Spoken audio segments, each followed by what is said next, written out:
सभी जितने भी हमारे प्रकोष्ठ, हमारे अग्रिम संगठन, हमारे जितनी भी टुकड़ियां हैं, और साथ ही साथ उन सभी सामाजिक संस्थाओं का जिनका विशेष रूप से सहयोग इस पूरे आंदोलन में आज पूरे प्रदेश में घूमते हुए मुझे महसूस हुआ, जो कि हम सब लोगों के लिए बहुत ही महत्वपूर्ण। मैं बधाई देना चाहूंगा इस समापन कार्यक्रम में कि आज पूरे प्रदेश के अंदर जब दौरा करके मैं पहुंचा हूं तो आप मुझे बताते हुए गर्व है कि आज प्रदेश कांग्रेस कमेटी के 30,000 से भी ज्यादा पदाधिकारी जो अपने जिम्मेदारी का निर्वहन करते हुए हर एक सत्याग्रह कार्यक्रम में हजारों की उपस्थिति दर्ज कराते हुए और संकल्प लेकर माननीय राहुल गांधी जी का संदेश लेकर अपने अपने गांव और अपने अपने पंचायतों की तरफ बढ़े। मैं कोई लंबा चौड़ा भाषण देने यहां आपके बीच नहीं आया हूं साथी। मैं विशेष रूप से हमारे उन बहादुर साथियों का हौसला अफजाई करने के लिए, उनके इस संघर्ष में साथ देने के लिए, जो इस चिलचिलाती धूप में कई जगह पे आंधी आई, तूफान आई, उसके बावजूद भी इस सत्याग्रह के कार्यक्रम को, इस संदेश को लेकर नुक्कड़ जाकर, गांव में जाकर, पंचायतों में जाकर सभाओं का आयोजन कर रहे हैं और लोगों तक इस संदेश को पहुंचा रहे हैं जो इस देश की सच्चाई है, जिस सत्य के लिए माननीय राहुल गांधी जी संघर्ष कर रहे हैं। और आप जानते हैं साथियों, ये आज देश में क्यों कांग्रेस को ये फिर एक बार सत्याग्रह का इस आंदोलन को छेड़ना पड़ा। आज लड़ाई सत्य और असत्य के बीच की है। लड़ाई दो विचारधाराओं की है। एक विचारधारा है गांधी जी की विचारधारा, और एक वो विचारधारा है जिसने उस विचारधारा की छाती पे गोली मारी, नाथूराम गोडसे की विचारधारा। अगर देखें तो आज देश में देश का हर एक नागरिक अपने आप को असुरक्षित, असहाय, अपने आप को कमजोर महसूस कर रहा है, असुरक्षित महसूस कर रहा है। उसका आज सबसे बड़ा कारण अगर आप देखें तो इस देश के केंद्र में बैठी हुई जो एक तानाशाह सरकार, जो सिर्फ एक व्यक्ति की महिमा मंडन करते हुए और उसे एक प्रकार से देश का तानाशाह मान लिया, ऐसी सरकार, और जिसके तुगलकी फरमान पर चाहे रात को 8 बजे नोटबंदी हो जाती है, गरीबों के घर में छुपा हुआ छोटा मोटा धन जो सुरक्षितता के लिए जमाया गया था, माताओं की, बहनों की, आंटियों में से हमारे छोटे छोटे मजदूरों, किसानों ने बचाए हुए धन को जिसे बैंक में जमा करा दिया गया, और वही सब धन फिर एक बार देश के चुने हुए पूंजीपतियों को कर्ज के रूप में दे दिए गए, जो यहां से उठाकर और बिना किसी उद्योग को लगाए या विदेशों में उद्योग लगाने के लिए देश का धन लेकर गायब हो गए। ये आंदोलन, ये सत्याग्रह माननीय राहुल गांधी जी के सिर्फ सदस्यता के विरोध में यह आंदोलन नहीं कि जहां उनकी सदस्यता रद्द कर दी गई, लेकिन जिन कारणों को लेकर आज लोकतंत्र का मजाक उड़ाते हुए, संविधान का मजाक उड़ाते हुए, हमारे न्यायपालिका का हम पूरा सम्मान करते हैं,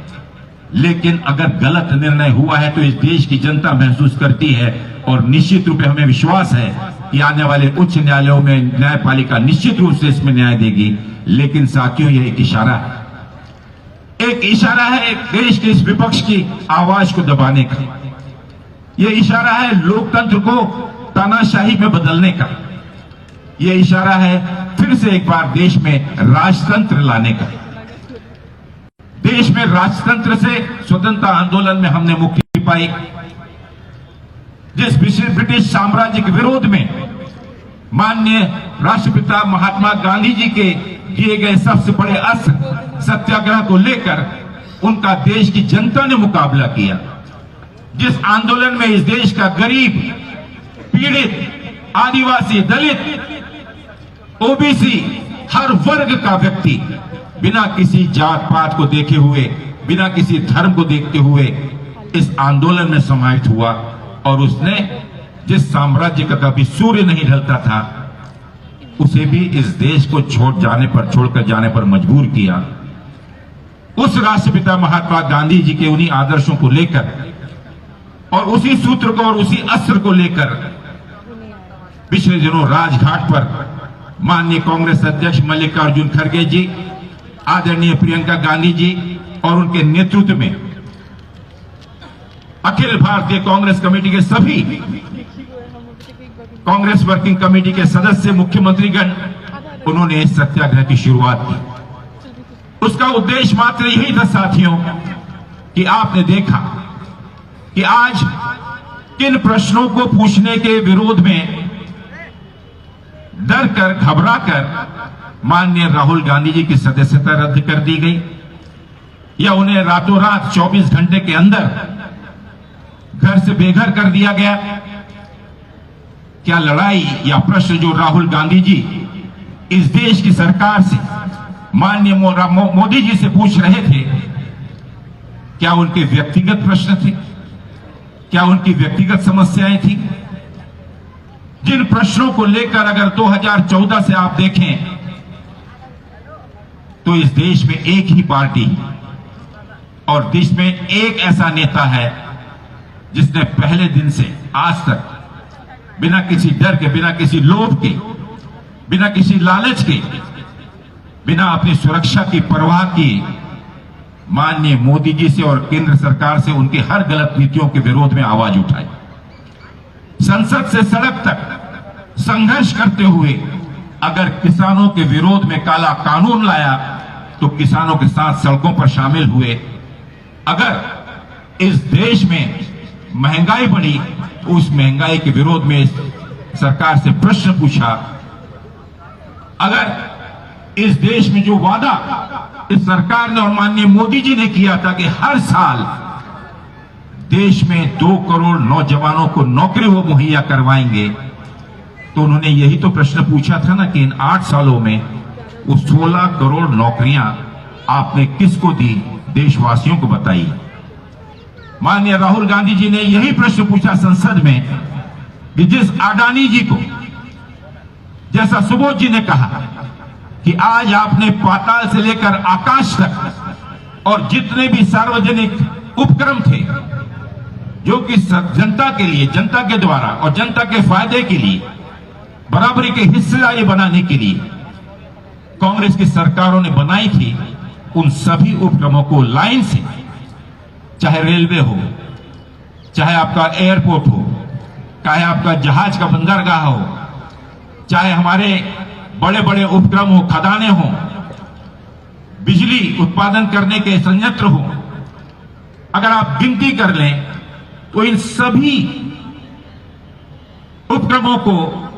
लाइन से आज निजीकरण हाथों प्राइवेट को चंद पूंजीपतियों को बेचा जा रहा है। इसका इशारा आप समझ लीजिए साथियों कि आज जिन उपक्रमों को आपके, हमारे इस देश की जनता की भलाई के लिए और एक देश के अंदर, समाज के अंदर एक समानता लाने के लिए जिस कांग्रेस ने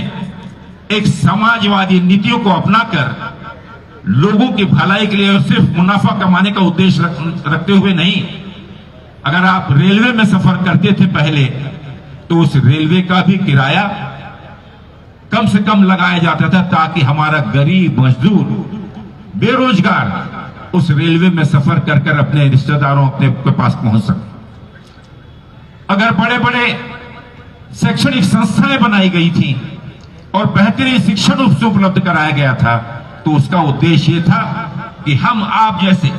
एक सामान्य घर से आने वाले होनहार विद्यार्थी वहां पर शिक्षण प्राप्त कर सके और इस देश के भविष्य के निर्माण में अपना सहयोग दे सके। आने वाले दिनों में आत्मनिर्भर होकर वे व्यवसाय या कहीं पर नौकरी कर सके। लेकिन आपने देखा कि बड़े बड़े मॉल खोले जा रहे हैं। उद्देश्य मात्र यह है कि इस देश के छोटे छोटे व्यापारी जो सड़कों पर, बस्तियों में, हमारे मोहल्ले में, बाजार में जो छोटे छोटे से उपक्रम, छोटे छोटी सी दुकान लगाकर अपनी जीवन यापन करते हैं, छोटी छोटी कमाई करके अपने परिवार को पालते हैं, आज माननीय मोदी जी और ये केंद्र की सरकार उन सभी उद्योगों को और छोटे व्यापारियों का मुंह बंद कर कर बड़े बड़े मॉलों में, जो कि इन बड़े बड़े उद्योगपतियों द्वारा खोले गए, बड़े बड़े अनाजों के गोडाउन और उस तक अनाज पहुंचाने के लिए बड़ी बड़ी रेलगाड़ियां उन तक के अब मुहैया कराई जा रही है, ताकि गरीब किसानों से, आदिवासियों से उनका कृषि उपज, वनोपज उसे मुफ्त में या सस्ते दामों में खरीदा जाए और उसे भंडारित कर कर और बहुत 100 गुना 200 गुना दामों में बेचा जाए, ताकि उसका मुनाफा भी उन पूंजीपतियों को मिले। साथियों, इन्हीं सब विषयों को लेकर माननीय राहुल गांधी जी ने समय समय पर केंद्र सरकार की अर्थ नीतियों के ऊपर प्रश्न उठाया। जो हमारी गिरती हुई अर्थव्यवस्था है,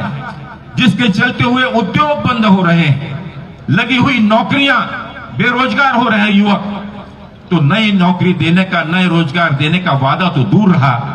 लेकिन आज छोटा छोटा व्यापारी, छोटे छोटे उद्योग, जो भी हमारे संयंत्र, जो भी हमारे कारखाने शुरू हैं, जो भी हमारे उपक्रम यहां पर शुरू हैं, वो भी बंद होने के कागार पे हैं या बंद हो चुके हैं। पूरे विश्व में कोरोना जैसा एक इतनी बड़ी विपत्ति हम सब पर आई, देश की आर्थिक स्थिति कमजोर हुई, आवश्यकता थी, कई लोगों ने अपने सगों को खोया, कई लोग अपने आप को बेसहारा महसूस किया। मैं बधाई देना चाहूंगा हमारे उन कोरोना के वॉरियर्स को, और विशेष रूप से झारखंड में जिस प्रकार से हमारे कांग्रेस के कार्यकर्ताओं ने अपने प्राणों की परवाह न करते हुए और लोगों तक पहुंचकर उन्हें मदद करने का जो सफलतम प्रयास किया, मैं समझता हूं कि आपत्ति की इस घड़ी में कांग्रेस के असली आदर्शों को लेकर जब वो पहुंचे हुए हैं, तो वो वास्तविकता में इस कांग्रेस के मूल्य को और इस देश के अंदर लोगों के साथ कंधे से कंधा मिलाकर उनके सुख दुख में शामिल करने का जो सफलतम प्रयास उन्होंने किया, उसके लिए मैं उन्हें बधाई देना चाहता हूं। एक प्रेरणा उनसे मिलती है कि जब हम पर किसी प्रकार का संकट आता है, अगर इस देश में हमारे पड़ोसी के पास में अगर किसी के ऊपर कोई संकट आता है, तो हम पहले व्यक्ति होना चाहिए जो उसकी मदद के लिए आगे आए। और अपने घरों में कई लोगों ने आधी रोटी खाकर अपने पड़ोसियों का पेट भरा। कई बड़े बड़े लोग थे जो कि पैसे वाले माने जाते थे, लेकिन ऐसे दिनों में उनके घर के भी व्यवसाय बंद हो गए, उनके घर भी फांके पड़े, और बिना किसी को बतलाए हुए वही लोग उनको, जो सामान्य लोग थे, उन लोगों को मदद पहुंचाई। साथियों, माननीय राहुल गांधी जी ने कोविड के दौरान भी केंद्र सरकार को चेतावनी दी थी। जो झारखंड, बिहार, उत्तर प्रदेश, यहां का जो हमारा गरीब मजदूर, यहां का जो गरीब किसान है, जो मजदूर आज पूरे देश के अंदर में अलग अलग जगह इस भारत के निर्माण के कार्य में, चाहे पुल हो, बिल्डिंगें हो, मॉल हो, कारखाने हो, हर जगह में आप देखेंगे वहां पर एक बड़ा योगदान एक मजदूर के रूप में, एक सहायक के रूप में हमारे झारखंड, मध्य प्रदेश, उत्तर प्रदेश, बिहार और अन्य राज्यों के सभी लोगों ने किया। एक तुगलकी फरमान के दौरान पूरे देश में लॉकआउट की घोषणा कर दी गई। राहुल जी ने यही तो कहा था ना कि इसकी कोई योजना बनाकर जो गरीब आदमी बिना चप्पल के, बिना पैसे के, बिना पानी के 40 और 46 डिग्री टेम्परेचर में पैदल चलता हुआ देश की सड़कों पर अपने गांव की तरफ बढ़ा है, और रास्तों में हजारों की तादाद में उनकी मृत्यु हो गई। आज उस मृत्यु का, उन मौतों का जवाबदार कौन है? वही चीज राहुल गांधी की अगर मान लेते तो एक संचालन के नियोजन के तहत उन जानों को बचाया जा सकता था। साथियों, मैं बहुत लंबी तकरीर करने के लिए आपके सामने उपस्थित नहीं हुआ, लेकिन विशेष रूप से आपसे निवेदन करने के लिए, और हमारे कांग्रेस के जो बहादुर जाबाज साथी, जो हमारे नवनियुक्त पदाधिकारीगण, जो अपने आप में, अपने अपने क्षेत्र में, अपने अपने बस्ती में, मोहल्ले में, गांव में, अपने अपने विधानसभा और लोकसभा क्षेत्रों में एक विशेष नेतृत्व करते हैं, आज आप सबका सम्मेलन, आज आप सबकी सभा इस सत्याग्रह कार्यक्रम के दौरान यहां पर उपस्थिति में मैं देख रहा हूं। मैं धन्यवाद करता हूं हमारे जिला कांग्रेस कमेटी, दोनों नगर और ग्रामीण, और प्रदेश कांग्रेस कमेटी का, कि एक बहुत ही सफल आयोजन आप सब ने यहां पर किया। और जैसा आदरणीय बंधु तिर्के जी ने कहा कि ये कोई चुनाव सभा नहीं है साथियों, ये कोई वोट मांगने वाली सभा नहीं, ये एक जन आंदोलन है, ये एक सत्याग्रह है, जो आज पूरे देश में कांग्रेस का कार्यकर्ता सड़कों पर, नुक्कड़ों पर, गांवों में, पंचायतों में, लोगों के घर घर में जाकर इस संदेश को लेकर लोगों में एक जागरूकता पैदा करने का प्रयास करने का यह सत्याग्रह है। और यह सत्याग्रह आने वाली बड़ी चुनौती का सामना करने के लिए इस देशवासियों को तैयार रहने की भी एक चुनौती देने का भी एक सत्याग्रह है। यह सत्याग्रह निश्चित रूप से, जैसा हमारी बहन गीता कोड़ा जी ने कहा, कि 2024 का यह चुनाव एक निर्णायक चुनाव होगा, जहां पर इस देश की दूसरी स्वतंत्रता के लिए जो आंदोलन हमने शुरुआत किया, फिर से एक स्वतंत्रता का आंदोलन हमें जीतना होगा। और वो तब तक हम सफल नहीं हो पाएंगे साथियों, जब तक केंद्र में बैठी अलोकतांत्रिक, अनैतिक, जो संविधान पर या लोकतंत्र पर विश्वास नहीं रखती, ऐसी तानाशाह भाजपा की सरकार को हम उखाड़ कर नहीं फेंकते। और उसके लिए आवश्यक है कि आज से हमको तैयारी करनी होगी। इस देश के उन करोड़ों लोगों को इस चीज के लिए जागरूक करना होगा जो इस देश की दशा और दिशा 2024 के बाद इस देश की सेवा कौन करेगा, उसका निर्णय लेंगे। और इसीलिए कांग्रेस ने पहल की है। हमारे आदरणीय नेता मल्लिकार्जुन खड़गे जी और उनके नेतृत्व में माननीय राहुल गांधी जी, हमारे सभी समस्त श्रेष्ठ नेतृत्व ने और अन्य दलों के भी सम्माननीय नेताओं ने अपना सहयोग,